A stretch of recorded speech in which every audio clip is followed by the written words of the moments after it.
চেষ্টা করব ইনশাআল্লাহ। আমার বন্ধুগণ, মহান আল্লাহ তাআলা পবিত্র কোরআন শরীফের মধ্যে বলেন, ইয়া আইয়ুহাল্লাযীনা আমানুত্তাকুল্লাহ। আল্লাহ বলেন, হে বিশ্বাসী বান্দাগণ, ঈমানদার যারা তাদেরকে আল্লাহ বলেন, ঈমান যারা গ্রহণ করেছে তাদেরকে আল্লাহ ডাক দিয়া বলেন, ইত্তাকুল্লাহ, আমি আল্লাহকে ভয় করো। জোরে বলুন সুবহানাল্লাহ। আরো লাহে বলেন সুবহানাল্লাহ। আরো জোরে বলুন সুবহানাল্লাহ। কাকে ভয় করো? এবার জোরে বলেন কাকে? আল্লাহ নিজেই বলেছেন, আমি আল্লাহকে ভয় করো। হাক্কা তুকাতিহি, ভয় করার মতো করিয়া ভয় করো। ওয়ালা তামুতুন্না, তোমরা মৃত্যুবরণ করিও না, ইল্লা ওয়া আনতুম মুসলিমুন, যতক্ষণ পর্যন্ত প্রকৃত মুমিন হইতে না পারো। একটু চিল্লাইয়া বলেন সুবহানাল্লাহ। হাদিস শরীফ তেলাওয়াত করেছি, হাদিসটা অনেক লম্বা, আমি মাঝখান থেকে পড়েছি। সাবউনা আলফান, তার মানে হলো ৭০,০০০। একটু জোরে বলেন কত হাজার? ৭০,০০০। এর আগে আরও শব্দ আছে, আলফাজ আছে, আমি মাঝে থেকে পড়েছি। এখানে বোঝানো হইতেছে সাবউনা আলফান, তার মানে এখানে বোঝানো হয়েছে ৭০,০০০ উম্মতদেরকে ইয়াদখুলুনাল জান্নাতা, জান্নাতের ভিতরে প্রবেশ করানো হবো, বেগাইরে হিসাবিন, কোনো হিসাব হবে না, ওয়ালা আযাবিন, কোনো ধরনের আযাবও হবে না। অর্থাৎ ৭০,০০০ উম্মতদেরকে আল্লাহ তাআলা বিনা হিসাবে বিনা আযাবে জান্নাতে দিয়া দিব। একটু জোরে বলা যাবে কি সুবহানাল্লাহ? আমার বন্ধুগণ, দ্বিতীয় নাম্বার হাদিস পড়েছি, আস-সাখিয়্যু করিবুম মিনাল্লাহ, অবশ্যই যেনারা দানকারী তেনারা আল্লাহর রহমতের নিকটে থাকবে। আরো একবার জোরে বলেন সুবহানাল্লাহ। আমার বন্ধুগণ, এই হলো পবিত্র কোরআন এবং হাদিসের সংক্ষিপ্ত তরজমা। আসেন এবার একটু সময় আলোচনা করি, বিশ্লেষণ করি। 1 ঘন্টা সময় দিবেন আপনারা? এবার কথা বলেন, দিবেন? আমার সাথে একটু কথা বলবেন। আওয়াজ না দিয়ে যদি চুপচাপ বসে থাকেন তাহলে আমি বুঝবো যে আমার কথা আপনারা বুঝতেছেন না। যদি আপনারা সুবহানাল্লাহ, আলহামদুলিল্লাহ, ইনশাআল্লাহ, ইন্না লিল্লাহ, হ্যাঁ, আপনারা যদি একটু আওয়াজ দিয়া বলেন জি, হ্যাঁ, জি, আপনারা যদি একটু আওয়াজ দিয়া বলেন তাহলে আমি বুঝতে পারবো যে না, আমার কথাগুলি না আপনারা বুঝতেছেন। আর যদি কিচ্ছু না বলেন, নিগম বাদশার গল্পের মতো যদি বইসা থাকেন, তাহলে আমি বুঝবো যে আমি যে কি কই আপনারা মানে কি বোঝেন। গতিকে একটু সুবহানাল্লাহ, আলহামদুলিল্লাহ, ইনশাআল্লাহ আমরা জোরে বলবো, বলেন ইনশাআল্লাহ। আরো লাহে বলেন ইনশাআল্লাহ। এখন ভাবতেছেন যে ইনশাআল্লাহ জোরে বললে যদি আবার খালে খুঁজে টেহা চায়, এটা ভাবতেছেন। আর আমার তো টেহা চালাই অভ্যাস, টেহা না চাইলে আমার ভালো ওঠে না। আমাকে যে মানুষের সবাই দাওয়াত দেয়, একটা উদ্দেশ্যই দাওয়াত দেয়, হুজুর কিছু কিন্তু আদায় করে দেওয়া লাগবো। একদম আপনার কলকাতা থেকে আরম্ভ করে নিয়ে উত্তর দিনাজপুর, দক্ষিণ দিনাজপুর থেকে শুরু করে নিয়ে হুগলি 24 পরগনা থেকে স্টার্ট করে একদম ত্রিপুরা, আগরতলা, শিলচর, হাইলাকান্দি, করিমগঞ্জ, আফারা, সামজান, অরুণাচল যান, যত মানুষে ডাহে একটাই উদ্দেশ্য, হুজুর টেহা কিন্তু কিছু আদায় করে দেওয়া লাগবো। আর এই টেহা চাইতেই অভ্যেস হয়ে গেছে গা। রাত্রে হুইয়া ঘুমায়, স্বপ্নেও টেহা চাই। আমার ইউটিউবের মধ্যে চ্যানেল আছে, নাম হইল আসাম বাংলা ওয়াজ মিডিয়া। কি নাম? আসাম বাংলা ওয়াজ মিডিয়া। সাবস্ক্রাইব করবেন আর দেখবেন, যত ইসলামিক চ্যানেল আছে সব সাবস্ক্রাইব করবেন। দুনিয়ার কতটা সাবস্ক্রাইব করেন, ভালো গোনা করেন, সবও পাইতে পারেন। ইউটিউবের মধ্যে চ্যানেল আসাম বাংলা ওয়াজ মিডিয়া, প্রায় 500-র উপরে বয়ান আছে আমার। একটা বয়ান আপনি পাইবেন না যে বয়ানের লাস্টে, 1-2টা বাদে, যে বয়ানের লাস্টে আমি টেহা চাই নাই। প্রত্যেকটা বয়ানের শেষে আছে আল্লাহর রাস্তে কিছু দেন, এটা পাইবেন। এ চাইতে অভ্যেস হয়ে গেছে গা। একদিন বাড়ির বগলে সভা ছিল, হবাই যায় ঘুমাইছি 1:30-2টার সময়। আধা ঘন্টা পরে দেখি বাবুর মায় ধাক্কায়, বললাম ডিস্টার্ব করো কে? কয় কালেকশন চান কেন? কইলাম কো কালেকশন চাইলাম? কয় হ টেহা চাইলেন। কইলাম তো দেহারও নাই, আমি কি টেহা নিয়ে হইয়া রয়েছি? তে চাইতে চাইতেও অভ্যেস হয়ে গেছে গা। তার না করে ইনশাআল্লাহর যে সাইজ মনে করতেছে যে এখনই বোধহয় টেহা চাম, বা টেহাটা চাই একটু পরে চাই না, কি কন আপনারা? তাহলে একটু জোরে বলেন ইনশাআল্লাহ। হাকিমুল উম্মত আশরাফ আলী থানভী রহমাতুল্লাহ আলাই, নাম শুনছেন আপনারা? ওনার একটা কিতাব আছে, কিতাবটার নাম হইল মুসলমানের হাসি। কিতাবটার মধ্যে লিখছেন, যেমন আপনাদের এই সোনামুই বাজার, সোনামুই গ্রাম থেকে একজন গরুর ব্যাপারী গরু কিনবার যায় লক্ষ্মীপুর টাউনে। যাইতি কালা ধৈরা নানাঙ্গরে মুরব্বী হুজুরের হাতে দেহা, এই হুজুর না কর উদাহরণ দিছি, হুজুরের হাতে দেহা সালাম দিয়া মুসাফা করছে। সালাম দিয়া মুসাফা কইরা জিগাইছে, ব্যাপারী ভাই কই যান? কয় গরু কিনবার যাই। হ্যাঁ গরু কিনবার যান? ইনশাআল্লাহ তো বললেন না। কয় কই যান? কয় গরু কিনবার যাই। গরু কিনবার যান? ইনশাআল্লাহ তো বললেন না। গরুর ব্যাপারী কয় আমার টেহা দিয়ে আমি গরু কিনবো, ইনশাআল্লাহ কমুখা। হুজুরও মনে মনে কয় কারে কি জিগাইলাম গইডা আমি, শরম পায়া ঘুরে গেছে গা। গরুর ব্যাপারী লক্ষ্মীপুর টাউনে গেছে। একটু জোরে বলেন তো, গরুর বাজারে পকেট মার বেশি থাকে না কম থাকে গো? পকেট মার নতুন বেলেট কিনে আইনা পাঞ্জাবির পকেট কাইটা টাকা ব্যক্তি নিয়ে গেছে, গরুর ব্যাপারী জানে না। গরু পছন্দ হয়েছে, দাম দর মিটাইছে। কি হলো গো? গরু পছন্দ হয়েছে, দাম দর মিটাইছে, এখন টেহা দেওয়া লাগে। টেহার নিগা পকেটের ভিতরে হাত ঢুকাইয়া দিছে, হাত খালি নিচের দিকে যায় আর যায়, যায় আর যায়, হাত আর থামে না। ব্যাপারী মনে মনে কয় পকেট আজকে এত লম্বা হইল কে? ভালো করে চাইয়া দে হে, পকেট মার পকেট কাইটা টেহা ব্যক্তি নিয়ে গেছে, গরুর ব্যাপারী জানে জানে না। মানুষটা বগা ছিল, কালা কুটকুট হয়ে গেছে গা। এখন গরুর ব্যাপারী জিগাই ভাই কালা হইলেন কে? কয় টেহা হারাইছে ইনশাআল্লাহ। হেসুম কয় ইনশাআল্লাহ। এই কথা কইয়া বাড়ির দিকে রওনা। এ হুজুরের হাতে রাস্তায় আবার দেখা গেলেন গা ভাই, এ হুজুরের হাতে রাস্তায় দেখা। তো মনে মনে কয় টেহা গরু কিনবার গেল, গরু তো কিনলো না, কারণ কি জিগাই তো? সালাম দে মুসাফা করে জিগাইছে, ভাই গরু কই? কয় কিনি না ইনশাআল্লাহ। এবার চিন্তা করে যে হেসুম কইল না ইনশাআল্লাহ, আহন কয় ইনশাআল্লাহ, কারণ কি? নেহেরা জিগাইছে কিসের নিগা কেনেন নাই? কয় টেহা হারাইছে ইনশাআল্লাহ। কয় কিবা করে হারাইছে? কয় জানি না ইনশাআল্লাহ। কয় এখন কই যান? কয় বাড়িতে যাই ইনশাআল্লাহ। বাড়িতে যা কি করবেন? রাগ উঠবো না? এদিকে টেহা হারাইছে, গনো আলাপ আরম্ভ করছে, রাগের সাথে কয় কি করি করবো ইনশাআল্লাহ। তারপরে ইনশাআল্লাহ ছাড়ে নাই।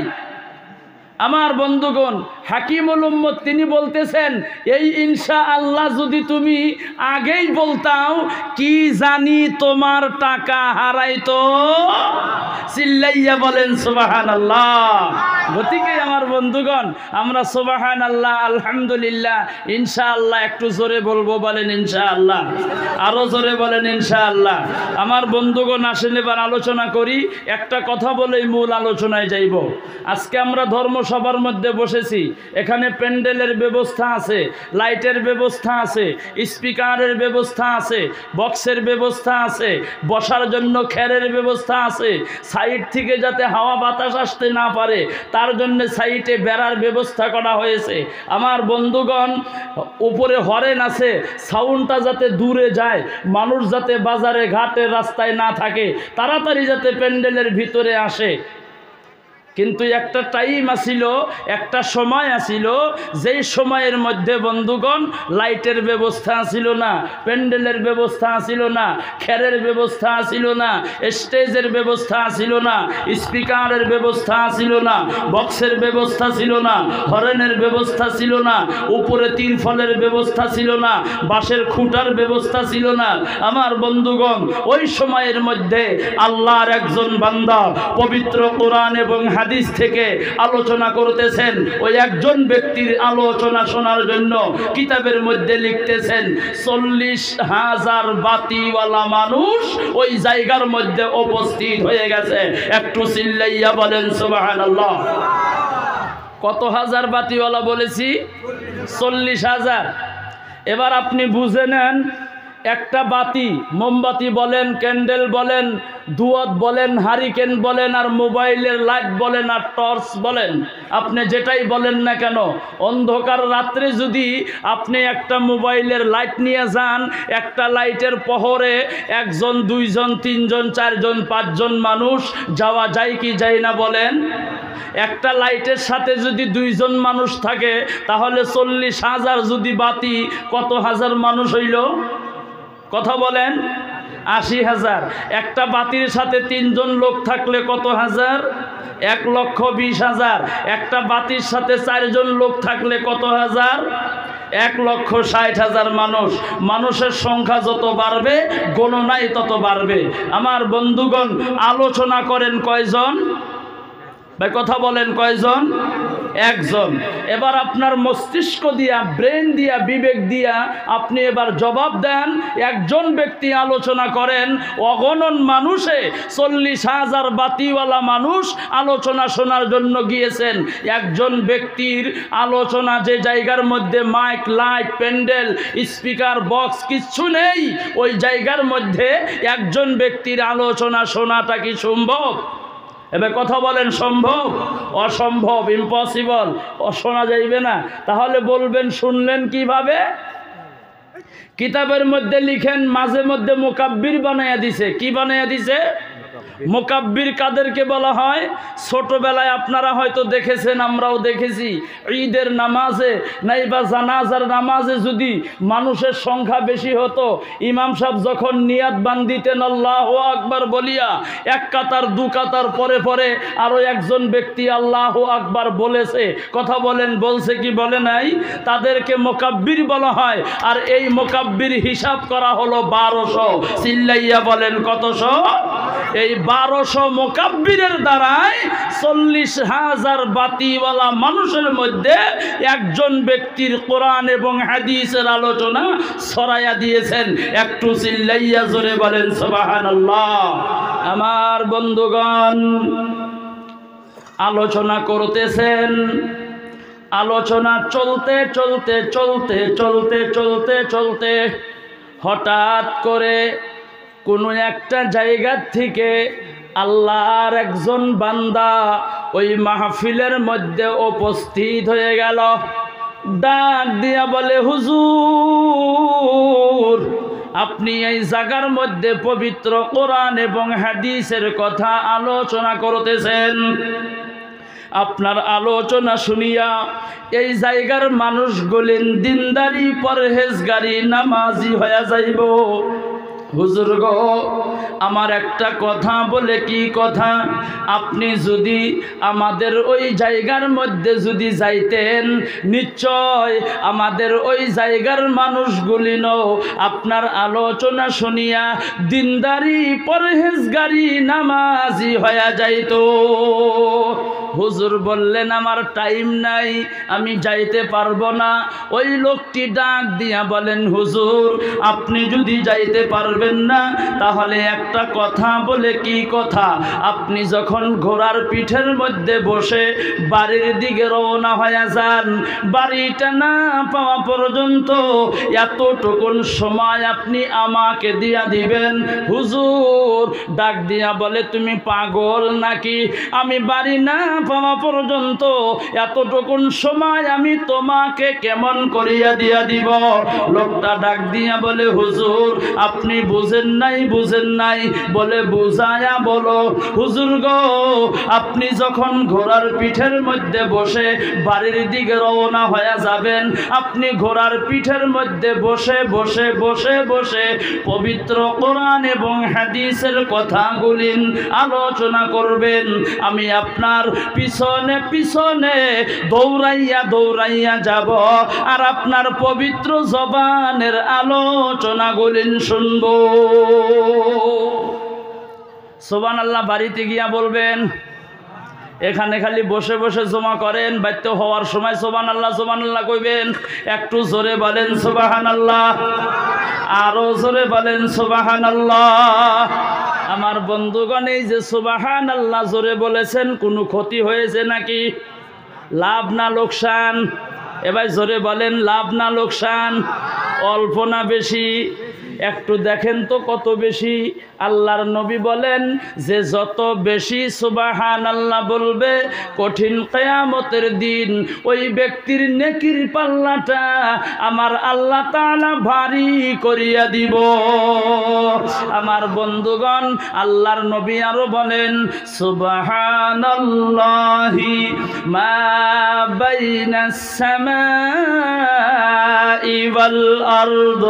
আল্লাহর নবী বলেন এই পৃথিবীর জমিনের মধ্যে যদি কেউ একবার সুবহানাল্লাহ বলে, আসমান থেকে নিয়ে জমিন পর্যন্ত, জমিন থেকে নিয়ে আসমান পর্যন্ত যতটুকুন খালি জায়গা আছে, একবার সুবহানাল্লাহ বলার কারণে আল্লাহ তাআলা ওই ব্যক্তির নামায় আমলের মধ্যে নেকি দিয়া ভরপুর করিয়া দিব। জোরে বলুন সুবহানাল্লাহ। আমার বন্ধুগণ, আরো এক জায়গার মধ্যে পাওয়া যায় সুবহানাল্লাহি ওয়া বিহামদিহি সুবহানাল্লাহিল আযীম। এই কালিমাটা আপনারা জানেন না? জোরে বলেন। আমরা সকলেই জানি, ছোটবেলায় যখন মক্তবে পড়েছি, আমাদের যেনারা মক্তবের শিক্ষক ছিল, এই কালিমাটা একটা স্টাইলে শিক্ষা দিত। দুইটি কালিমা জবানে হালকা, মিজানে ভারী। এক নম্বরে হলো সুবহানাল্লাহি ওয়া বিহামদিহি, দুই নম্বরে হলো সুবহানাল্লাহিল আযীম। মনে আছে না নাই? জোরে বলেন। এই মুসলমান বন্ধুগণ আমার, আল্লাহর নবী জানাইয়া দিল এই কালিমাটা যদি কেউ একবার উচ্চারণ করে, আল্লাহ তাআলা আল্লাহর কুদরতি হাতের দ্বারা ওই ব্যক্তির জান্নাতের মধ্যে একটা খেজুর গাছ লাগাইয়া দেয়। আমার বন্ধুগণ, আলোচনা লম্বা সংক্ষেপ করে দিলাম। দুনিয়াটা যখন গায়েব হয়ে যাইব, এই দুনিয়াটা যখন পানি আর পানি হয়ে যাইব বন্ধু, হাসরের মাঠ যেদিন কায়েম হবে, আল্লাহ রব্বুল আলামিন যেই দিন আমার আপনার হিসাব নেওয়া আরম্ভ করিয়া দিব, যেনারা জান্নাতি আল্লাহ তাদেরকে জান্নাতের মধ্যে পাঠাইয়া দিবেন বন্ধু। আর যারা জাহান্নামী হবে গো, আল্লাহ তাদেরকে জাহান্নামের মধ্যে পাঠাইয়া দিবেন। আমার বন্ধুগণ, এবার যারা জান্নাতি, কিছু সংখ্যক জান্নাতীরা দেখবেন আমিও জান্নাতি, আমার সঙ্গে অমুকেও জান্নাতি, কিন্তু আমার জান্নাতের মধ্যে লক্ষ লক্ষ খেজুর গাছ দেখি, অমুকের জান্নাতের মধ্যে কেন একটা খেজুর গাছ নাই? খেজুর গাছওয়ালা জান্নাতি আমার আল্লাহর সাথে কথা বলবেন। নারায়ে তাকবীর। খেজুর গাছওয়ালা জান্নাতি আল্লাহ তাআলাকে ডাক দিয়ে বলবেন, মাবুদ, ও মাবুদ গো, আমিও জান্নাতি, আমার সঙ্গে অমুকও জান্নাতি, কিন্তু আমার জান্নাতের মধ্যে লক্ষ লক্ষ খেজুর গাছ দেখি, অমুকের জান্নাতের মধ্যে কেন একটা খেজুর গাছ নাই?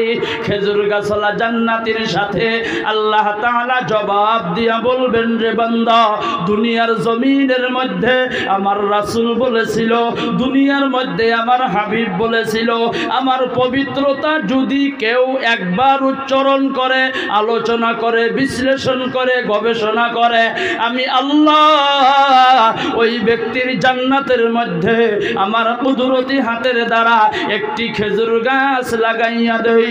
আরে বান্দা, দুনিয়ার জমিনের মধ্যে তুমি আমার কথা বেশি বেশি করে স্মরণ করেছিলা, দুনিয়ার মধ্যে তুমি আমার কথা বেশি বেশি করে আলোচনা করেছিলা, আমার পবিত্রতা বেশি বেশি করে গবেষণা করেছিলা, সেই জন্য আমি আল্লাহ তোমার জান্নাতের মধ্যে লক্ষ লক্ষ খেজুর গাছ লাগিয়ে দিয়েছে। একটু চিল্লাইয়া জোরে বলেন ভাই সুবহানাল্লাহ। আমার বন্ধুগণ, তাহলে সুবহানাল্লাহ বলাই লাভ না লোকসান? আমরা সকলেই জোরে বলবো, বলেন ইনশাআল্লাহ। আমার বন্ধুগণ, মুসলমান ভাইয়েরা, আল্লাহর বান্দা নবীর উম্মতেরা গো, আমি বলতেছিলাম যেই ব্যক্তি বলেছেন আমি আপনার পিছনে পিছনে দৌড়াইয়া যাব আর আপনার পবিত্র জবানের আলোচনাগুলি শুনবো, কথাটা মনে আছে না নাই? আমার বন্ধুগণ, কিন্তু এখানে একটা কথা বলি, আজকে মাইকের ব্যবস্থা আছে, প্যান্ডেলের ব্যবস্থা আছে, হরেনের ব্যবস্থা আছে, স্পিকারের ব্যবস্থা আছে, বসার জন্য সুন্দর জায়গার ব্যবস্থা আছে, স্টেজের ব্যবস্থা আছে। আমার বন্ধুগণ, দূর দূর থেকে উলামায়ে কেরামদেরকে দাওয়াত করে আনা হয়েছে। আমার বন্ধুগণ, মুসলমান ভাইয়েরা, আমি এই সোনামুই গ্রামের মধ্যে থেকেছি, এখানে থাকিয়া মেসের বিটা স্কুলে FM পরীক্ষা দিয়েছিলাম। এই জায়গার মানুষ আমি অনেকজনকেই চিনি, জানি। এ বন্ধুগণ আমার, এই গ্রামের মধ্যে মানুষ কিন্তু অল্প না, অঞ্চলের মধ্যে মানুষ কিন্তু অল্প না। প্রত্যেকটা বাড়ি থেকে যদি একজন করে আল্লাহর বান্দা যদি এই ওমর ইবনে আল খাত্তাব হাফিজিয়া মাদ্রাসার উন্নতি কল্পে ধর্মসভায় যদি আসতো গো, আমার তো মনে হয় এই মতো প্যান্ডেল আরো 2-4-5টা জোড়া দেওয়ার পরেও আমার বন্ধুগণ এই প্যান্ডেলের মধ্যে জায়গা হইতো না। একটু চিল্লাইয়া বলেন কথা ঠিক কি নয়? আরো জোরে বলেন কথা ঠিক কি নয়? বন্ধুগণ আমার, কিন্তু মুসলমান আসতে চায় না। এর মানে কি বোঝা যায়?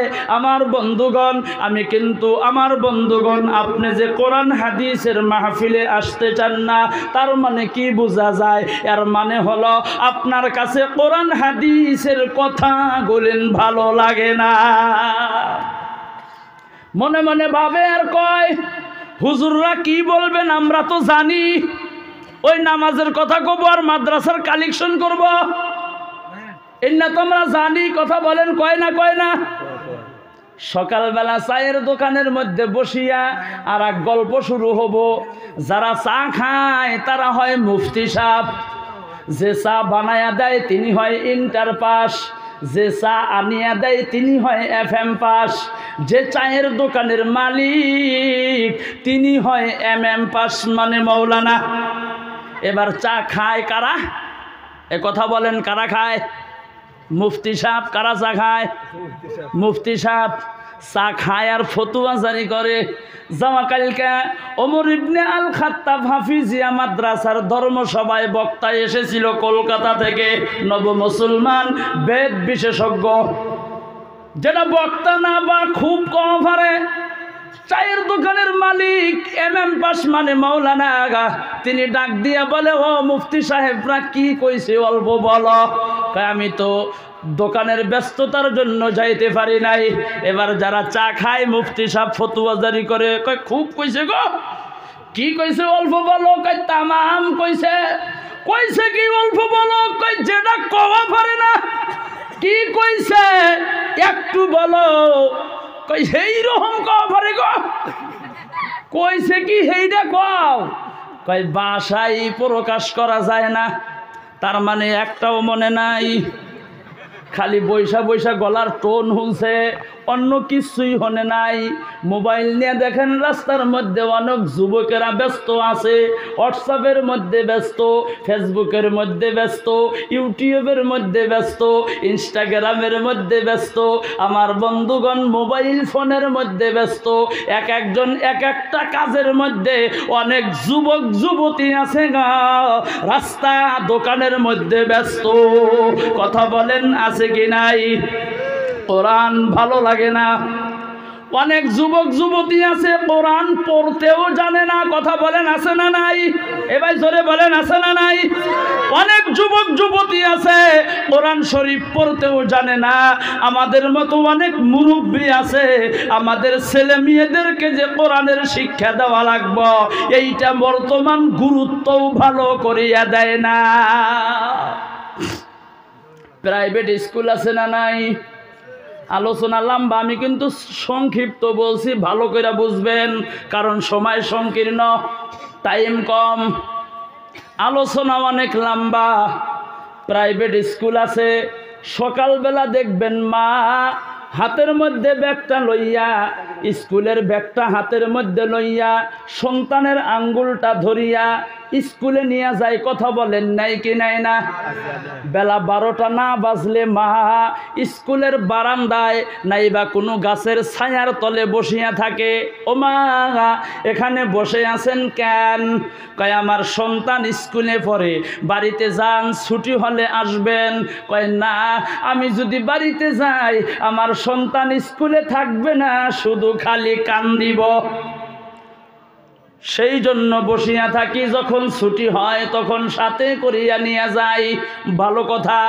আপনার এই ছেলে বা মেয়েকে কোরআনের শিক্ষা দেন না? নাই। ওই হুজুর বলবেন না টাইম নাই। কি নাই? টাইম নাই। কেন জোহরের পরে একটা হুজুর রাখেন বাড়িতে, টিউশন সিস্টেম, মাসে 1000 2000 টাকা দিয়া দেন। কয় হুজুর জোহরের পরে 4টা ভাত খায়, খায়া ঘুমায়। আসরের পরে দেন, কয় খেলাধুলা করে, তা নইলে তো ব্রেন সুস্থ থাকে না। মাগরিবের পরে দেন, কয় ইংলিশ টিচার আছে ইংরাজি শিক্ষা দেওয়ার জন্য। এশার পরে দেন, কয় ঘুমায়। ফজরের পরে দেন, কয় সকাল 8টা না বাজলে ঘুম থেকে ওঠে না। ঠিকই তো বলছে যে টাইম নাই। আমার বন্ধুগণ, মুসলমান ভাইয়েরা, কোরআন শিক্ষা দেওয়ার মতো টাইম আপনার কাছে বর্তমান নাই। এ বন্ধু, কিন্তু আপনার কাছে engineer, doctor, MBBS, LLB, magistrate, বিজ্ঞান, সাহিত্যিক, দার্শনিক, DCSP, IPS অফিসার বানানোর মতো তো সময় আপনার কাছে আছে। আমার বন্ধুগণ, একটা কথা বলবো, আগে বুঝবেন তারপরে জবাব দিবেন। পান্তাবাদ বোঝেন তো আপনারা? আমরা বাইরে মানুষ তো বুঝি, তাই না? পান্তাবাদ বুঝি। সকালবেলা আপনি পান্তাবাদ খান আর কাঁচা পেঁয়াজ বন্ধুগণ কামড়ায়া খান। তারপরে লোকেল মুরগি খান, ব্রয়লার মুরগি খান, কয়লার মুরগি খান, ছাগলের মাংস খান, ভেড়ার মাংস খান, খাসির মাংস খান। আপনি যাই খান না কেন গো, বিকালবেলা গলা দিয়ে যখন ঢেক বাড়াইব, কিসের গন্ধ বাড়াইব? জোরে বলেন, আরো জোরে বলেন, কিসের? পেঁয়াজের গন্ধ বানাইব। আমার বন্ধুগণ, সংক্ষিপ্তভাবে বুঝাইয়া দিলাম, আশা করি আপনারা কথাটা বুঝেছেন। আপনার ছেলে নাই বা মেয়েকে আমার বন্ধুগণ ডক্টর বানান, আমি নিষেধ করব কেন? আপনার ছেলেকে ইঞ্জিনিয়ার বানান, আমি নিষেধ করব কেন? আপনার ছেলেকে আপনি বিজ্ঞান বানান, আমি কেন নিষেধ করব? আপনার ছেলেকে আপনি সাহিত্যিক বানান, দার্শনিক বানান, আপনার ছেলেকে DCSP, IPS অফিসার, আপনি ACS বানান, আমার বন্ধুগণ যা মনে খুশি আপনি তাই বানান, আমি নিষেধ করব কেন? অঞ্চলের মধ্যে যত প্রাইভেট স্কুল আছে, অন্তর থেকে দোয়া দিয়ে গেলাম প্রত্যেকটা স্কুল যাতে আমার বন্ধুগণ মেট্রিক পর্যন্ত হয়, প্রত্যেকটা স্কুল যাতে HS পর্যন্ত হয়, প্রত্যেকটা স্কুল যাতে BA পর্যন্ত হয়, BSc পর্যন্ত হয়, MA পর্যন্ত, MSc পর্যন্ত হয়, ইউনিভার্সিটি লেভেল পর্যন্ত যাতে হয়ে যায়, এক একটা স্কুল যাতে বিশ্ববিদ্যালয় লেভেল পর্যন্ত হয়। কারণ আমাদের সমাজের মধ্যে যত স্কুল হবে আমাদের ছেলেমেয়েরা তত শিক্ষায় শিক্ষিত হব। একটু জোরে বলেন, কথা ঠিক কি নয়? কিন্তু বন্ধুগণ, আমার কথাটা বলার উদ্দেশ্য হলো, আপনার ছেলেকে ডক্টর বানান, আপনার ছেলেকে ইঞ্জিনিয়ার বানান। আমারও মনে চায় আমার সন্তান একজন ডক্টর হোক, ইঞ্জিনিয়ার হোক, LLB হোক, বিজ্ঞান হোক, এইটা আমারও মনে চায়। কিন্তু বন্ধু, আপনার ছেলে মেয়েকে ডক্টর বানানোর আগে, ইঞ্জিনিয়ার বানানোর আগে প্রাথমিক শিক্ষাটা আমার বন্ধুগণ সকালবেলা পান্তা ভাতের সাথে কাঁচা পেঁয়াজ খাওয়াইয়া দেন। কথাটা বুঝতেছেন কি? অর্থাৎ প্রাথমিক শিক্ষাটাই আপনি কোরআন শরীফের শিক্ষা দিয়ে দেন, তারপরে আপনি ডক্টর বানান, কোনো অসুবিধা নাই। কোনো জায়গার মধ্যে লেখা আছে নাকি যে কোরআনের শিক্ষা গ্রহণ করার পর আপনি ডক্টর হইতে পারবেন না? লেখা আছে নি? জোরে বলেন, লেখা আছে? কোরআনের শিক্ষা গ্রহণ করার পর আপনি ইঞ্জিনিয়ার হইতে পারবেন না, এইটা কোনো জায়গার মধ্যে বন্ধুগণ লেখা আছে নি? কোনো জায়গার মধ্যে লেখা নাই। আমার বন্ধুগণ, সেই জন্য বলছি প্রাথমিক শিক্ষাটা আপনার ছেলে নাই বা মেয়েকে আপনি প্রাথমিক শিক্ষাটা কোরআন শরীফের দিয়া দেন, তারপরে যদি বড় ডক্টর হয়, তারপরে যদি বড় ইঞ্জিনিয়ার হয়, তারপরে যদি বড় এলএলবি হয়, আমার বন্ধুগণ একটু জোরে বলেন, ওই কোরআনের শিক্ষা করা সন্তান জীবনে কোনোদিন সুদ খাইবনি। এ কথা বলেন না, কা সুদ খাইব? খাইব না। ঘুষ খাইবনি? নামাজ পড়বনি? পড়ব তো ইনশাআল্লাহ।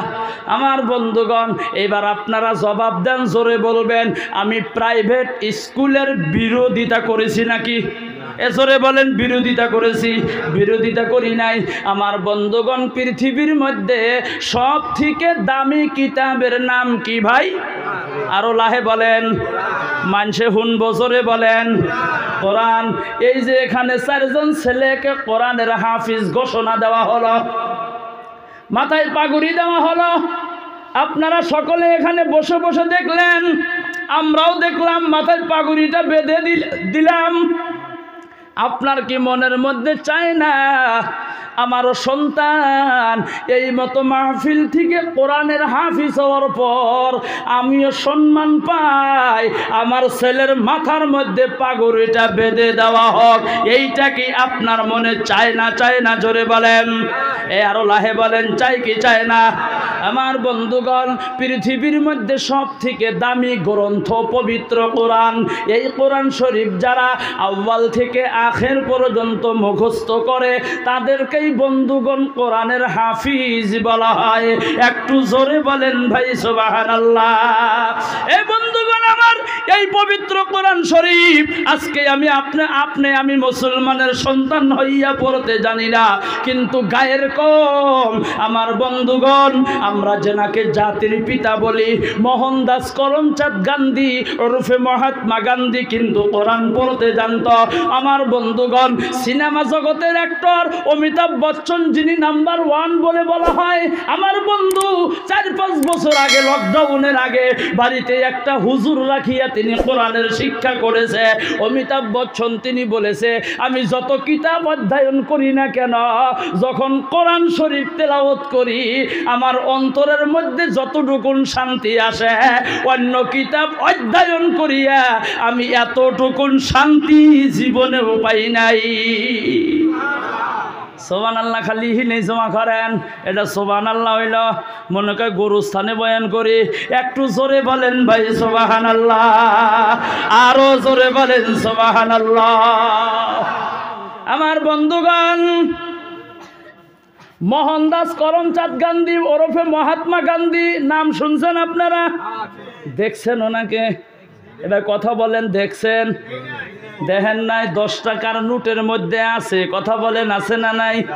5 টাকার নোটের মধ্যে আছে, 50 টাকার নোটের মধ্যে আছে, 100 টাকার নোটের মধ্যে আছে, 200 টাকার নোটের মধ্যে আছে, 1000 টাকার মধ্যেও ছিল। আমার বন্ধুগণ, 2000 টাকার নোটের মধ্যেও ছিল। আমার বন্ধুগণ, এই মোহনদাস করমচাঁদ গান্ধী ওরফে মহাত্মা গান্ধী জীবনে যত লেখাপড়া করেছেন, আমার বন্ধুগণ, একটা কিতাব তিনি জীবনে কোনোদিন বিক্রি করেন নাই, সব জমা করে রাখতো। আমাদের সমাজের ছেলে মেয়েরা কি এটা করেনি? 9 থেকে 10-এ উঠবো, 9-এর কিতাব যদি 8-এর ছেলে মেয়েরা 9-এ ওঠার পর যদি কিনতে চায়, বর্তমান কিনতে পারে না। খালি কিতাব ফাড়া, জায়গায় জায়গায় ফাড়া, মানে মধ্যে মধ্যে থেকে খালি কাটছে। এ পৃষ্ঠায় 2 লাইন নাই, আর এক পৃষ্ঠায় 2 লাইন নাই, আর এক পৃষ্ঠায় 3 লাইন নাই। বর্তমান ভাঙ্গা চূড়া আলারাও কিনতে চায় না। কিনবো কিবা করে, মানে বুট কালায় আলারাও নেয় না, মানে কিনবেন বুট কালায় যদি পেঁচায় দেয়, ফাঁসা দিয়ে পইরা যায়। জায়গায় জায়গায় কাটা, মানে কি খালি কাইডা খাইডা নকল করার চেষ্টায় থাকে। সেই জন্যই তো কাটা। ভাঙ্গা চূড়া আলাও তো দেখবেন স্ট্যান্ডার্ড মাইক দিয়া ভাঙ্গা চূড়া কেনে এখন, হাসা না? আর নগরী হিনে কি মুখ দিয়া না মাইক দিয়া কেনে? মাইক দিয়া। কাছে ভাঙ্গা চূড়া, লোহা, টিন, কারাই, প্লাস্টিক, লাস্টে কয় শ্যামলের গোড়া। বর্তমান শ্যামলের গোড়া পর্যন্ত এসে গেছে। কয় না কথা বলেন। এ বন্ধুগণ আমার, মোহনদাস করমচাঁদ গান্ধী বলতেছিলাম, সমস্ত কিতাব একটা জায়গার মধ্যে জমা করিয়া রাখত। ও বন্ধু, ওই কিতাবগুলিন জীবনে বিক্রি করেন নাই। আলোচনা অনেক লম্বা। ওনার বাড়িতে 2-4 জন বন্ধু চলিয়া গেল। ঘরের ভিতরে ঢুকলেন, ঢুইকা দেখে অগণন কিতাব আছে। কিছুগুলা কিতাবের কভার নাই, কিছুগুলা কিতাবের মলাট নাই। প্রশ্ন করা হলো, বন্ধু রে, যত কিতাব দেখি গো, কিছুগুলা কিতাব ছেঁড়া, কিছুগুলা কিতাবের কভার নাই, মলাট নাই। এই কিতাবগুলা কি কিতাব বুঝতে পারলাম না, কিন্তু সমস্ত কিতাবের উপরে একটা কিতাব আছে গো, যেই কিতাবটা কাপড় দিয়া পেঁচায়া যত্ন করিয়া মহাব্বত করে রেখে দিয়েছো। এই কিতাবটা কি কিতাব তুমি একটু দয়া করিয়া বলো। 2 চোখের পানি জার জার করে ছেড়ে দিয়ে বলে, এ বন্ধু, তোমরা ভালো করিয়া শুনো, আমি যেই কিতাবটা কাপড় দিয়া পেঁচায়া যত্ন করিয়া রেখে দিয়েছি, এইটা সাধারণ কিতাব না। আমার জীবনে গো আমি যত কিতাব অধ্যয়ন করেছি, প্রত্যেকটা কিতাবের প্রথম পেজের মধ্যে লেখা আছে, প্রত্যেকটা কিতাবের প্রথম পৃষ্ঠার মধ্যে লেখা আছে। লেখকে লিখে দিয়েছেন, রাইটারে লিখে দিয়েছেন। আমার লেখার মধ্যে ভুল থাকতে পারে, নিচে ঠিকানা দিয়ে দিলাম, তোমরা জানাইয়া দিবে, আমি সংশোধন হওয়ার জন্য চেষ্টা করব। কিন্তু আমি যেই কিতাবটা কাপড় দিয়ে পেঁচাইয়া যত্ন করে রেখে দিয়েছি, এইটা এমন একটা কিতাব যেই কিতাবের প্রথম পেজের মধ্যে লেখা আছে, যালিকাল কিতাবুল লা রাইবা ফীহি। নারায়ে তাকবীর। এইটা এমন একটা কিতাব যেই কিতাবের মধ্যে কোনো সন্দেহ নাই। চিল্লাইয়া জোরে জোরে বলেন সুবহানাল্লাহ, আরো জোরে বলেন ভাই সুবহানাল্লাহ। আমার বন্ধুগণ, যাই হোক আমার ভাইয়েরা, সেই পবিত্র কোরআনের শিক্ষা আমাদের সমাজে আমাদের ছেলে মেয়েদেরকে দেওয়া দরকার আছে কি নাই? আরো জোরে বলেন, আছে না নাই? ও বন্ধুগণ আমার, কোরআনের শিক্ষা দিলে কি হয়? আজকে এই যে 4 জন হাফিজ সাহেবকে পাগড়ি দিয়া দিলেন, আপনারা খুশি না বেজার?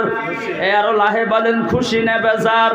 তাহলে যেই মাদ্রাসা ওমর ইবনে আল খাত্তাব হাফিজিয়া মাদ্রাসার উন্নতি কল্পে ধর্মসভা, এই মাদ্রাসার দরকার আছে না নাই? কার কার আছে? 2টা হাত তুইলা দেখায়া দেন। নারায়ে তাকবীর। আরো জোরে নারায়ে তাকবীর। মাদ্রাসার দরকার আছে তো ভাই। কোরআনের শিক্ষা দেওয়া হয়, এখানে দুনিয়াদারি কোনো শিক্ষা দেওয়া হয় না। আপনারা এখানে দান করেন, কেউ 10 টাকা দেন, কেউ 5 টাকা দেন, কেউ 50 টাকা দেন, কেউ 100 টাকা দেন, কেউ 200 টাকা দেন, কেউ 1000, কেউ 5000, কেউ 10,000 টাকা দিয়ে দেন। আপনাদের দান আমার আল্লাহ যে কবুল করিয়া নেয় তার বাস্তব প্রমাণ আপনাদের সামনে 4 জনকে পাগড়ি দেওয়া হলো।